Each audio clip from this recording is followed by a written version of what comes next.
O nosso público-alvo aqui na Universidade Sénior de Santa Maria Maior, na Saber Maior, é de facto o público que teve sempre a necessidade de mais cuidados, em Portugal e no mundo inteiro, desde que começou esta pandemia. A nossa média de idades aqui, especialmente na nossa universidade, é de 73 anos e temos pessoas com mais de 90 anos, mais do que uma, e portanto, claro que todos os cuidados foram sempre poucos. Começámos a pensar em março, quando isto tudo começou, também aconselhados pelo médico que presta serviço à Junta e que é nosso professor na Universidade, o Dr. Gata Simão. Começou-se logo a achar por bem, ainda muito antes do tempo, se calhar, fechar um bocadinho as aulas presenciais, evitar ajuntamentos. E depois, quando houve decisões nacionais, alinhámos e fechámos mesmo as aulas todas. Fomos todos para casa. Toda a gente compreendeu muito bem, não houve assim surpresas de maior, porque as pessoas vivem na vida real. E eu fiquei muito surpreendida pela positiva com a reação durante aqueles meses todos em que fomos ficando em casa, em que primeiro passou uma semana, depois passou outra e de repente nós tivemos 7 meses sem nos ver. Até termos começado o novo ano letivo agora em outubro deste ano ainda de 2020, não é? E a minha surpresa positiva foi porque nós o meu trabalho passou a ser estar sempre ao telefone. O meu horário de trabalho era das 9h30 às 5h30 sempre ao telefone, às vezes com alguma conversa pendente, depois disso também. E esse trabalho era realmente importante, e era mesmo. As pessoas diziam-me, sem poupar palavras, o quão bem aquilo lhes fazia a cabeça. E ainda agora, no fim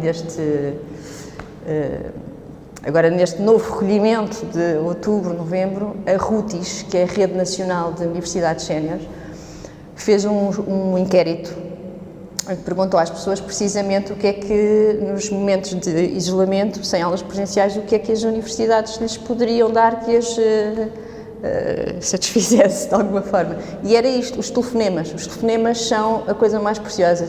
Não são as aulas em vídeo, não são... É ter alguém que as pessoas sintam empatia, naturalmente, ou que já se conheçam há algum tempo, ali a acompanhá-las e a sentirem que existe essa ligação à vida real. Senti-me muito útil à humanidade. É mesmo interessante. Adoraria que quando eu fosse sénior tivesse um serviço como este, que esta Junta de Freguesia nos presta. Existem muitas centenas de universidades séniores em Portugal, 300, mais de 300 até. E depois cada uma depende das dinâmicas intrínsecas que se vão criando, não é? Dos laços que se vão criando entre as pessoas, que as pessoas é que fazem sempre os projetos, os serviços e as coisas acontecerem. Laços emocionais, convívios, chamemos-lhe o que quisermos.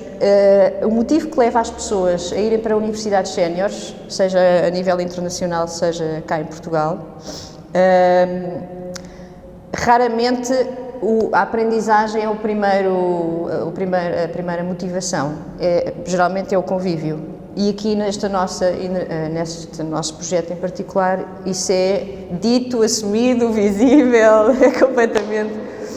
A rotina, não é só o convívio, é sair a uma hora marcada de casa para ter aqui a rotina. Pronto, a rotina faz milagres pela saúde mental de todos nós, dos mais novos aos mais velhos. E isso também não é só um fenómeno que é observável, mas é mesmo dito pelas pessoas. Então, mas o que é que nós fizemos no início? Fomos para casinha,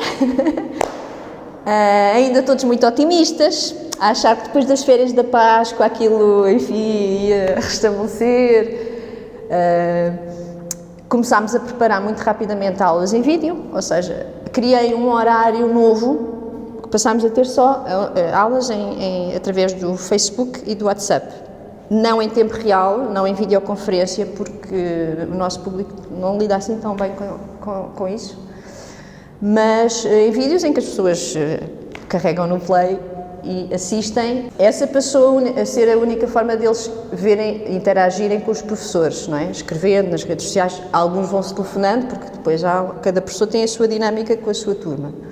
Mas o vídeo era o principal elo de ligação. Como é que eles reagem, como é que eles interagem, quão aderem às tecnologias? Não é a coisa mais... não há a maior aderência do mundo. Mas, na verdade, nos nossos cerca de 100 alunos, uma grande maioria, uma esmagadora maioria, para aí de 75%, tem uma tecnologia ao seu dispor. A maior parte tem Facebook, uma grande parte. Uma grande parte tem até as duas coisas, Facebook e WhatsApp, e depois mais uma outra rede que a gente nem usa, o Instagram e não sei o quê. E, portanto, só 25% é que não tem nada, e só usa o telefone. Para uma média de 73 anos, no país em que estamos, com a escolaridade típica da época, não é? Porque a maior parte dos nossos alunos têm, muitos deles não têm sequer o quarto ano, a quarta classe. E, portanto, dadas as circunstâncias, é uma situação muito positiva em relação às tecnologias. O nosso regresso foi no dia 12 de outubro, adoro esta data, 12 de outubro de 2020, eu estava mesmo, eu e toda a gente mesmo feliz, apetecia-me muito abraçar toda a gente, tenho estado a dar arrepios agora, lembro perfeitamente desse dia. E que estupidez, foi mesmo um dia muito interessante, mas tive uma surpresa desanimadora, que foi ver que as pessoas estavam mesmo bastante, todas, há sempre exceções, mas no geral, bastante envelhecidas. Ficámos todos muito felizes porque íamos regressar, mas como tínhamos várias contingências, que eu já digo quais são, não foi de facto normal, mas depois só tivemos 4 semanas e meia neste modelo dito presencial. Não deu tempo para voltar a ligar-se os circuitos de todo. Foi muito pouco tempo. E neste momento em que estamos a falar, já estamos em casa outra vez há um mês. Também, mais uma vez, parece que foi ontem. Vamos ficar seguramente até ao Natal. Quem nos vir depois do Natal, se calhar, quando nos estiverem a ver, ainda estamos em casa, não sabemos o que é que vai acontecer, não é? Mas, então, como é que a gente voltou? Voltámos assim, num formato que foi um formato muito interessante, do ponto de vista burocrático dos horários. Foi interessante porque eu quase que usei aquilo para fazer esse exercício mental também. Basicamente, eu pessoalmente tive que fazer um horário para cada uma das 90 e tal pessoas, 97 ou 100 pessoas. Tive que fazer 100 horários personalizados, basicamente. A minha preocupação era que cada uma destas pessoas, pelo menos uma vez por semana, saísse de casa. E porquê é que havia esta preocupação toda? Porque se antes tínhamos turmas com 30 alunos, ou com 20, nós só fizemos grupos de 9 alunos. Desdobrámos as turmas em vários grupos, algumas delas em 4 e 5 grupos. O que queria dizer que numa semana vinha um primeiro grupo, depois vinha a outra, na outra semana, porque as aulas são semanais, quase todas as disciplinas. Quando o último grupo vinha, já o primeiro já nem se lembrava como é que era aquela aula, não é? E então, cada pessoa tinha, todas as semanas eram diferentes para cada um dos alunos, o que para pessoas de rotinas é de darem doido. Então, todas as semanas eu fazia uma agenda, fiz logo o plano até ao Natal para cada um deles, porque eu, na minha ingenuidade, pensava que até ao Natal estava seguro. Não ia haver outra vez volta de face. Então, até ao Natal fiz uma agenda semanal para cada um dos 100. Chamemos-lhes 100 porque eles são 97, 92. Só não voltaram às aulas 10% dos nossos alunos, que dá para aí 20 pessoas, e na verdade, não voltaram 20 pessoas, mas só 10 delas é que foi por causa do Covid. As outras umas começaram a trabalhar, outras as filhas precisavam de apoio. Foi por questões, alguns por saúde, estão mesmo muito doentes e não conseguiram vir. Mas o Covid afastou, em 100 pessoas, afastou 10, pronto. Metade dessas já estavam nas suas terras, portanto não vieram porque estavam já noutra. Foram para a terra durante o verão e tal, e algumas estão em terras em que nem sequer há rede telefónica. É muito difícil falar. Portanto, a maior parte dos nossos alunos sentiu imensa confiança nas medidas que nós tivemos Nós tivemos mesmo muitos cuidados com as desinfecções, a disposição das salas de formas diferentes, distâncias, temperaturas, tudo. Aliás, houve uma senhora que até mudou de ideias e ela já antes da pandemia tinha muitos cuidados de saúde e era asmática. Ela disse que não vinha e depois veio. Depois acabou por não vir, mas por outras circunstâncias. Mas a segurança que as pessoas sentiram, a confiança que as pessoas sentiram nos nossos serviços foi muito interessante. Não tiveram medo de... Houve para aí 4 neste universo gigante que decidiram mesmo não vir, mas é porque também têm outros problemas de saúde que até por aconselhamento médico... Assim, todos os nossos alunos têm todas essas situações, será raro que não tem.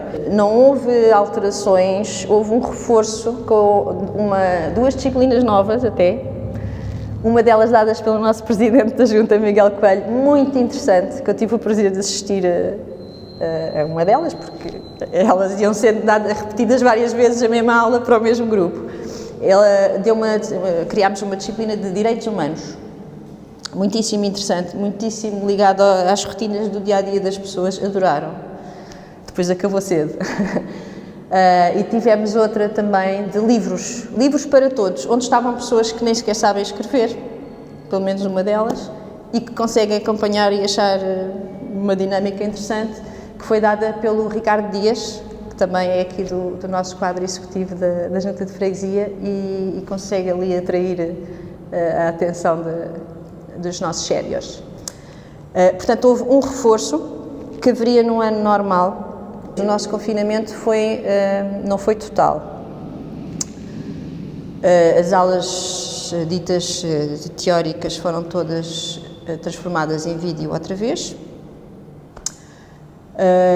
E criámos novas turmas de ginástica, de maneira, porque entretanto a Junta inaugurou um fantástico espaço, que é o Complexo Desportivo da Verbena, onde uma pessoa só de entrar já se sente bem, porque é lindíssimo, tem umas cores fantásticas, toda a gente adora entrar ali,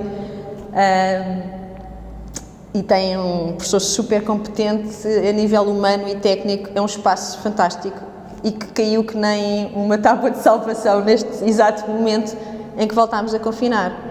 Assim como nós temos sempre tudo preparado para o regresso e como tínhamos antes também preparado para o recuo.